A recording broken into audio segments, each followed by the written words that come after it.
Sports Wars, it's Tommy, and today, college football season is almost here. We've just got to get through this week. But to get us through this week, at least we got the top 25 today. So the AP poll just released. I don't think there's a whole lot of surprises here up at the top. 1, 2, 3, I think that was to be expected. I think everybody expected to see that. Moving on down, Oklahoma. They've got Jalen Hurts. They've got, had a great season last year. I don't think there's any surprises there. They've got a lot of work to do on defense. Alabama and Clemson also do. Quite a few freshmen returning without that experience on the defensive side. And Oklahoma, that's somewhere where they need to step up, certainly. Ohio State's going to be interesting to see what Ryan Day does. Saw a lot of articles this week about his style, his leadership style, being such a laid-back coach. It'll be interesting to see how that translates and sort of the difference we can expect between he and Urban Myers in that regard. I don't think anybody was really surprised to see LSU or Michigan really up this high. What I have seen a lot of today, though, is a lot of hate or doubt cast Florida's way. So a lot of people don't think they deserve to be in the top 10. If you actually look at 247 posted this article, and it was the most overrated, underrated teams in the top 25. And this is the same thing I've been hearing from a lot of people, that Florida's overrated at number 8. So here they've got, there always seems to be a team inside the preseason top 10, which tends to make you scratch your head. And for me, that's the Gators feel extremely volatile at number 8. So no disrespect to the start of Dan Mullen's tenure in Gainesville after an impressive 10-win finish, but there are elements to make you second-guess Florida's chances in the SEC title race in year 2. So he went on to pick, the Gators to finish 10-2, and I think that's fair. I see the Gators as an 8+ win team this year, but I mean they've got a pretty tough schedule. I mean, if you look at this, Miami, there's no reason they shouldn't beat Miami. I'm actually, wouldn't be surprised to see that at like a 2-point or a 2-score win. I'm expecting them to win at least by 7 on that game. Kentucky, Kentucky's playing tough. They're not ranked obviously here, but they feel like they kind of got slighted in the polls, and they should have been ranked. So it'll be interesting to see where that goes. You got a cupcake, and then LSU. I mean, not a whole lot needs to be said there. It's going to be a tough game. I think Florida's going to lose that game.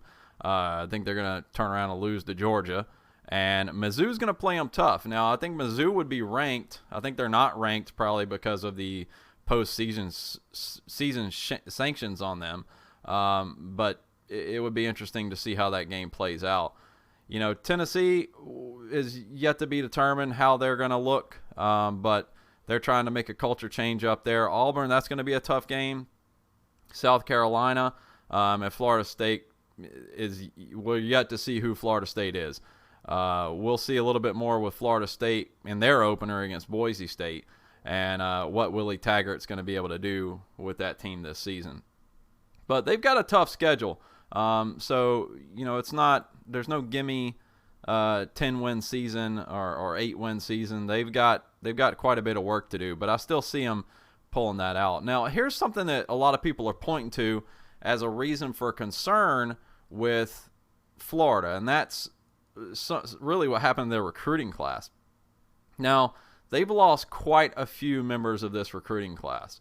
They go on, they kind of walk through that a little bit here, but they essentially just lost this 4-star receiver, RJ Henderson. I think that's how you say his name. But he's now out. So Florida entered the off-season ranked the number 9 recruiting class in the country, according to 247 Sports. It was the first time the Gators had broken the top 10 since 2014. Now, the Gators entering the first week of the season, it no longer looks like a premier class. Subtracting the ranking of the 5 players no longer enrolled, the class jumps from 25 athletes with a .9106 average to 20 with a .9051 average. That would likely land the 2019 class in the 15 to 20 range, depending on the 247 Sports point scoring system. So that's a huge jump, down from a top 10 class down to 15 to 20. I've heard a lot of people say that would go in the 15, 17. A lot of people are agreeing about that, and I actually agree as well. So it'll be interesting to see here. I think they took a lot of risks with some of the guys that they tried to pull. A lot of these guys are ruled academically ineligible, so it looks like they were kind of taking swings on folks that maybe didn't have the grades to really make the team, and they kind of went out on a hope and a prayer there. So I'm not quite sure what's going on. I think they're probably going to look at their recruiting practices a little bit. But, this year, how that relates to this year, because they're going to be depleted now. They're missing a lot of playmakers, and that kind of thing snowballs on you. So are they a top 10 team right now? I don't know. I don't think so. I'd probably put them in at number 13. I feel like that's probably a good spot for Florida. Who do you put in over them? That's kind of hard. These preseason polls are kind of tricky like that, because nobody's really proven. But with what I know about Florida, I feel like they're probably going to end up around a top 13 team, 15 team. They don't really feel like a top 10. Now, if they go and sweep their schedule, that's a whole different thing, because like I said, they've got a pretty tough schedule, a pretty tough sledding on their way through.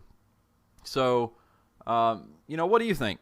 You think Florida deserves to be in the top 10? You think you put them higher, lower?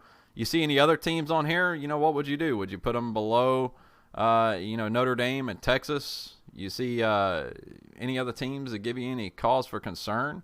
Where do you think Florida finishes out the season? Let me know in the comments below. Thanks for checking out this video, and we'll talk to you later.